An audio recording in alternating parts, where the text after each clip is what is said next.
So next is circular motion and centripetal force.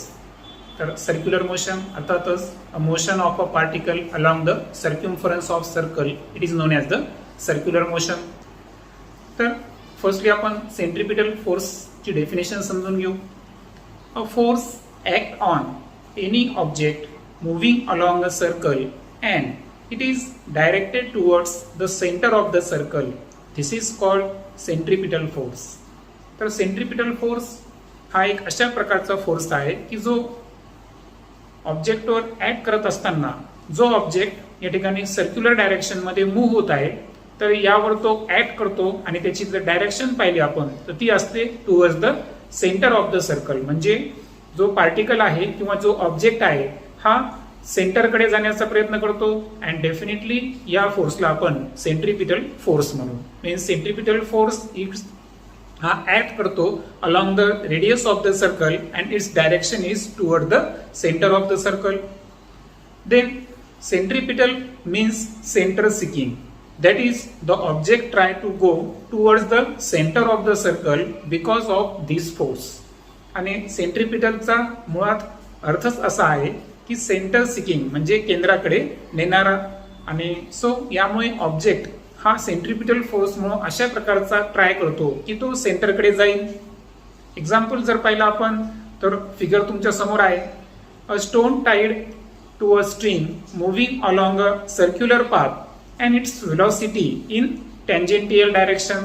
तर figure A मध्ये जे की एक स्टोन आहे तर हा स्टोन या ठिकाणी दगडाला बांधलेला आहे आणि डेफिनेटली त्याची जी मुव्हिंग आहे ही सर्क्युलर पाथ मध्ये आहे. आणि फिगर बी मध्ये आपण पाहू शकतो की त्या ठिकाणी वेलोसिटी जी आहे तर ती टँजेंटियल डायरेक्शन मध्ये आहे. याचा अर्थ ती सेंटरकडे नेण्याचा प्रयत्न करते. अनदर एक्झाम्पल जर पाहिलं आपण प्रॅक्टिकल लाईफ मध्ये तर the moon which is natural satellite of the earth goes round it in a particular orbit and the direction of the motion of the moon as well as its speed constantly changes during this motion. आता moon जो की natural satellite आहे अर्थचा आणि त्याची जर आपण पाहिलं तर हा अर्थच्या सराउंडिंग मध्ये पृथ्वीचा तो नैसर्गिक उपग्रह आहे आणि सो पृथ्वीच्या सभोवताली तो डेफिनेट ऑर्बिटमध्ये या ठिकाणी रिव्हॉल्व करतो आणि त्याची मोशनची डायरेक्शन जर पाहिली आपण आणि त्याची स्पीड ही कॉन्स्टंटली चेंज होत असते मोशन दरम्यान. सिमिलरली जर आपण सन संदर्भात बघितलं तर सन हा एका ठिकाणी सिच्युएटेड आहे आणि अर्थ त्याच्या सराउंडिंग मध्ये रिव्हॉल्व करत असते. So the sun must be attracting the planets including the earth toward itself. म्हणजे पहिलं उदाहरण जे पाहिलं आपण की जो मून आहे नॅचरल सॅटेलाइट हा अर्थच्या फोर्समुळे तो अर्थच्या सराउंडिंग मध्ये रिव्हॉल्व होतो. आणि सेकंड केस मध्ये आपण पाहिलं की जे सन आहे तर हा सन स्टेशनरी आहे मात्र त्याच्या भोवताली फिरणारे जे सर्व ग्रह आहे मग तो अर्थ का असे ना मग हे सर्व प्लॅनेट्स हे सन कडे अट्रॅक्ट होतात. मग त्यामध्ये अर्थचा सुद्धा समावेश आहे आणि डेफिनेटली याही ठिकाणी आपल्याला सेंट्रिपिटल फोर्स दिसून येईल. Then now we will discuss about Kepler's law. Johannes Kepler notice that the motion of planet follow certain laws. तर जोहान्स केपलर या शास्त्रज्ञांनी जे प्लॅनेटचं मोशन आहे जे ग्रह ज्या दिशेने म्हणा किंवा ज्या वेगानं या ठिकाणी रिव्हॉल्व करतात त्यांचं जे मोशन आहे तर या मोशनच्या दरम्यान काही लॉज ते ओबे करतात आणि हे 3 प्रकारचे लॉ आपण समजून घेणार आहोत. पण अगोदर पहिल्या लॉ मध्ये आपल्याला एक इलिप्स नावाची कन्सेप्ट आहे ती काय आहे ती आपण अगोदर समजून घेऊ. An ellipse is the curve obtain when a cone is cut by an incline plane. तर इलिप्स हा एक प्रकारचा कर्व आहे आणि जेव्हा आपण एक कोन आहे ओके शंकू आणि याला जर आपण कट केलं इन्क्लिन प्लेन मध्ये तर इलिप्स हा ऑब्टेन होतो. It has a 2 focal point. Figure मध्ये आपण पाहू शकतो की त्या ठिकाणी 2 प्रकारचे आपल्याला फोकल पॉइंट दिसतील F1 आणि F2 आणि जो कर्व आहे अर्थातच इलिप्स यावर आपण 3 पॉइंट्स घेतलेले आहेत A, B आणि C. Okay so it has a 2 focal points and the sum of the distances of the two focal points from every point on the curve is constant. म्हणजे ए असो, बी असो का C असो, तर प्रत्येक पॉइंट पासून आपण जे दोन्ही फोकल पॉइंट आहेत त्यांच्या डिस्टन्सची ऍडिशन केली तर हे प्रत्येक पॉइंटला सारखी येते आणि त्यावरून आपण जे इक्वेशन लिहू शकतो तर ते इक्वेशन कसं असेल, AF1 प्लस AF2 यांची बेरीज ही कशाची इक्वल असेल, BF1 प्लस BF2 आणि त्यांची बेरीज ही CF1 प्लस CF2 च्या इक्वल असेल. तर ही आहे महत्वाची कन्सेप्ट इलिप्स. आणि हे समजून घेतल्यानंतर आता आपण केपलर्सच्या तिन्ही लॉ बद्दल डिस्कशन करू. Kepler's first law, the orbit of a planet is an ellipse with the sun at one of the foci. तर केपलरचा जो पहिला नियम आहे तर यानुसार जर पाहिला आपण तर जे प्लॅनेटची ऑर्बिट अर्थात त्यांची जी कक्षा आहे तर ते एक प्रकारचं इलिप्स आहे जे की आपण आताच इंट्रोडक्शन मध्ये पाहिलं. And ellipse with the sun at one of the foci, आणि जो सन आहे हा वन ऑफ द फोकायला सिच्युएटेड आहे. अशा प्रकारचा हा केपलर्स फर्स्ट लॉ. फिगरकडे जाऊ आपण. तर फिगरमध्ये पहा, the orbit of a planet moving around the sun. तर सेंटरला एस सन सिच्युएटेड जो की स्टेशनरी आहे आणि प्लॅनेटच्या डिफरंट पोझिशन्स दाखवलेल्या आहेत जसं की पोझिशन ए, पोझिशन सी आणि position E.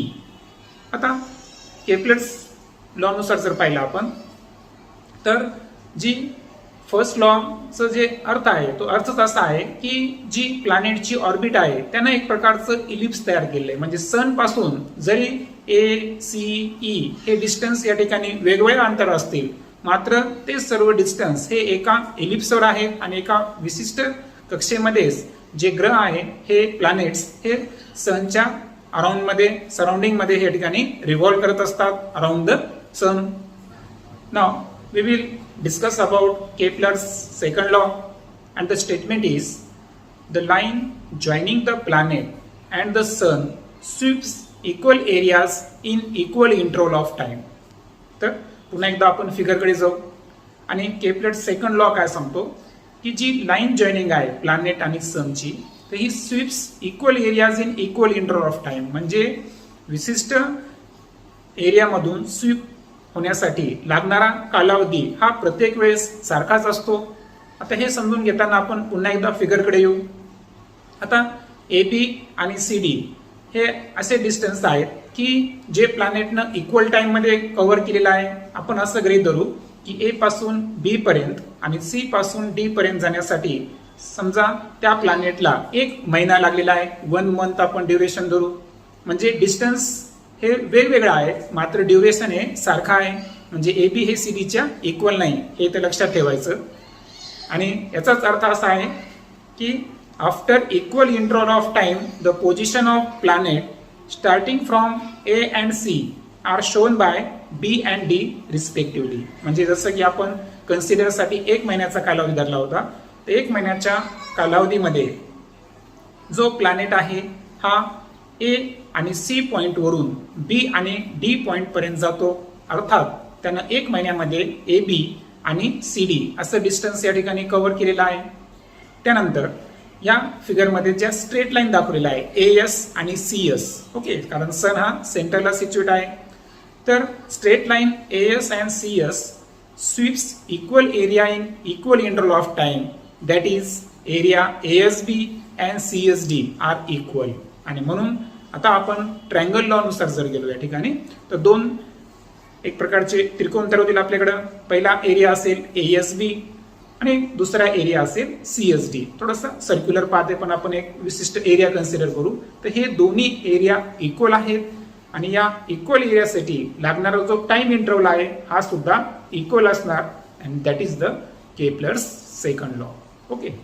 And finally Kepler's third law, and the statement is the square of its period of revolution around the sun is directly proportional to the cube of mean distance of a planet from the sun. म्हणजे Kepler's third लॉचं statement जर पाहिलं आपण तर जो कोणत्याही ग्रहाचा सनच्या surrounding मध्ये जे रिव्होल्युशनचा पिरियड आहे, पिरियड ऑफ रिव्होल्युशन, याचा आपण स्क्वेअर जर घेतला डेफिनेटली तो पिरियड T असेल. सो T चा square is directly proportional to the cube of the mean distance of the planet from the sun. आणि सन आणि प्लॅनेट त्यामधलं आपल्याला मीन डिस्टन्स घ्यायचं. मीन डिस्टन्स यासाठी कारण आपण पाहिलं की जे ऑर्बिटमध्ये फिरत असताना प्रत्येक वेळेस सन पासून हे डिस्टन्स कॉन्स्टंट नसतं, म्हणून त्या ठिकाणी आपण सरासरी घेणार आणि ते डिस्टन्स जर आपण आर कन्सिडर केलं तर तो आरचा क्यूब. So T square is proportional to R cube असं आपल्याला मॅथमॅटिकली स्टेटमेंट लिहिता येईल. सो ओव्हरऑल आपण कन्सिडर काय केलं की R is the average distance of the planet from the sun, मग तो प्लॅनेट अर्थ पण असू शकतो. And T is the period of revolution, time period असेल त्या प्लॅनेटचा.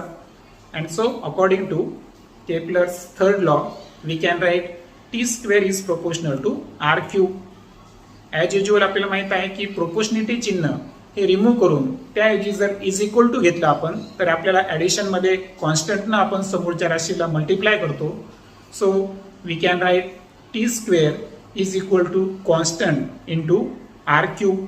और त्याच कॉन्स्टंटला जर आपण के कन्सिडर केलं तर इक्वेशन असेल T square upon R cube is equal to K. और we can write T square is equal to K into R cube. So that's all information about Kepler's 3 orbiting law.